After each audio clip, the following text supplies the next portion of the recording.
Hey everyone, so I've got these two sitting on my desk today. On the left, the iPhone 15 in blue, and right here, the iPhone 16 in this really nice pink finish. And look, I know what you're thinking, the iPhone 17 just came out like over a month ago, and it's shiny, it's new, and everyone is talking about it. But honestly, not everyone wants to drop that kind of cash on the latest release immediately. A lot of you guys have been asking me, should I just save some money and grab the 16, or is the 15 actually the smart buy right now? So in this video, I'm gonna keep it real with you. No heavy tech jargon, no diving deep into the architecture or whatever, just friend to friend. We're gonna look at how these hold up today, especially running the new iOS 26, check out the performance with some real benchmarks I ran, discuss that whole battery situation, and of course, the cameras to help you decide if you actually need to upgrade. Let's get into it. Okay, so first let's set the stage a bit. When this iPhone 15 first came out, it was actually a pretty big deal because it finally brought the dynamic island to the regular models and of course USB-C. It made the phone feel modern, and this one, it's been with me since October 2024, so about a year now. It's not my daily driver, I mainly keep it in my bag as a backup or for testing beta programs, but I've used it enough to know how it ticks. And then the iPhone 16 here, I picked this up in May 2025, so it's still pretty new. This was the phone that brought the camera control button and just refined everything. But with the 17 out now, the 16 is in this weird middle spot. It's not the newest anymore, but it's definitely not old. So is it still special? Design-wise, honestly, they feel very similar in the hand. The iPhone 15 has those contoured edges that made it way more comfortable than the 14, and the 16 keeps that. They both feel premium.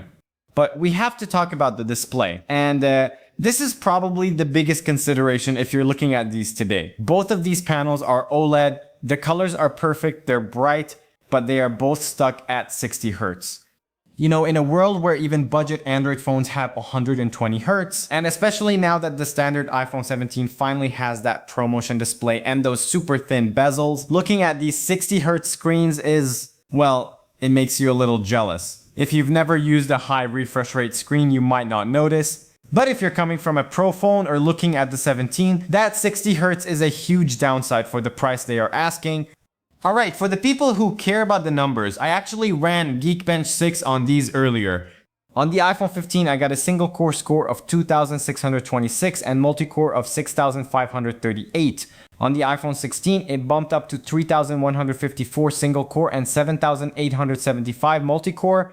So yeah, the 16 is definitely faster on paper, but in day-to-day use, opening apps, swiping around, they feel pretty much the same. Apps open quickly on both.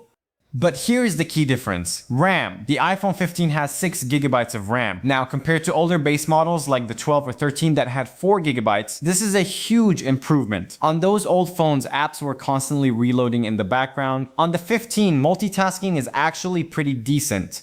However, the iPhone 16 has 8 GB of RAM, just like the new iPhone 17, and you can feel it. The RAM management is just better. Apps stay open longer. I do some gaming on this 16, even AAA titles like Assassin's Creed Mirage. It plays pretty good though, I'll be honest. I do get some frame drops here and there and it gets warm during long sessions. But for a non-pro phone, it's impressive. Okay, let's talk cameras, because this is where things get interesting and kinda tricky.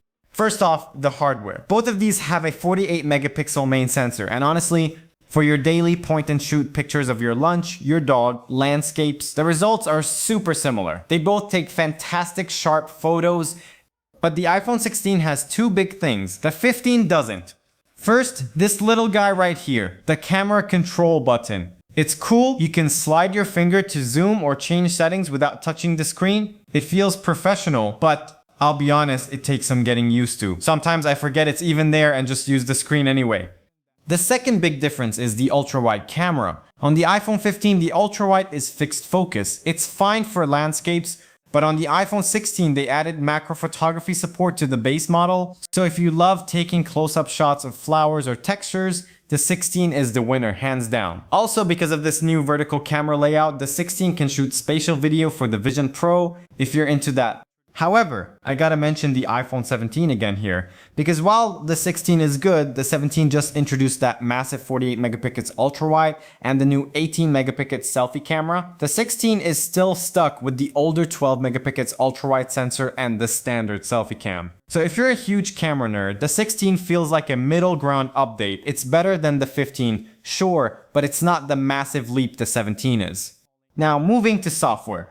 Both of these are running the latest iOS 26, and I gotta say, I really appreciate what Apple did here. On the iPhone 16, the experience is just fluid. The new liquid glass design language everyone is hyping up. It's not just hype, it's a game changer for the UI. The animations just feel richer. It makes older versions like iOS 18 feel kinda dated, you know? And even on the iPhone 15 here, it's surprisingly good. I remember when I first updated this 15 to iOS 26, it got a little warm for the first day or so, probably just re-indexing system files, but after that, it's been buttery smooth. I don't see much of a performance gap in the UI between the 15 and 16. They both handle the new glass textures and animations really well. One thing to note regarding the specs, Apple Intelligence. The iPhone 16 supports it, the iPhone 15 doesn't, due to that chipset limitation.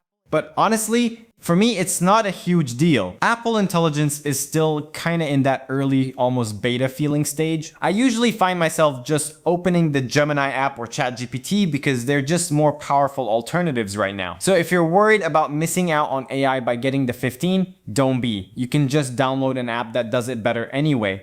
Let's touch on battery. My iPhone 15 is sitting at 100% health with about 210 cycle counts. Like I said, it's a backup phone. Mostly sits in my bag or on the desk. Battery life on iOS 26 feels about the same as before. No huge jumps, but it gets the job done.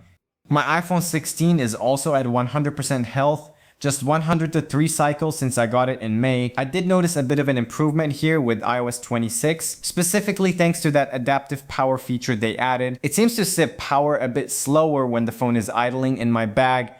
So the conclusion, which one should you buy? Here's my thought. If you are looking for pure value, the iPhone 15 is a steal. With the price drops, you're getting USB-C, the dynamic island, a 48 megapixel main camera, and a design that still feels modern. It's a great device if you just want a phone that works perfectly without breaking the bank. The iPhone 16 is undeniably better. Better RAM, faster chip, macro photography, and slightly better battery. But that 60Hz screen is a tough pill to swallow when the iPhone 17 exists. The iPhone 17, which just came out, finally brings ProMotion 120Hz, thinner bezels, double the base storage to 256GB, and those massive camera upgrades. So here is my advice. If you can afford it, or if the price gap in your country isn't massive, just get the iPhone 17. You won't regret the screen upgrade. But I know some of you guys have told me the price gap is huge, like 300 euros difference. If that's the case, save your money. The iPhone 16 is a solid phone, or even the 15 if you want to save even more. They are both still fantastic devices in late 2025. Anyway, that's just my takes. Let me know in the comments what you guys think. Thanks for watching, and I'll catch you in the next one.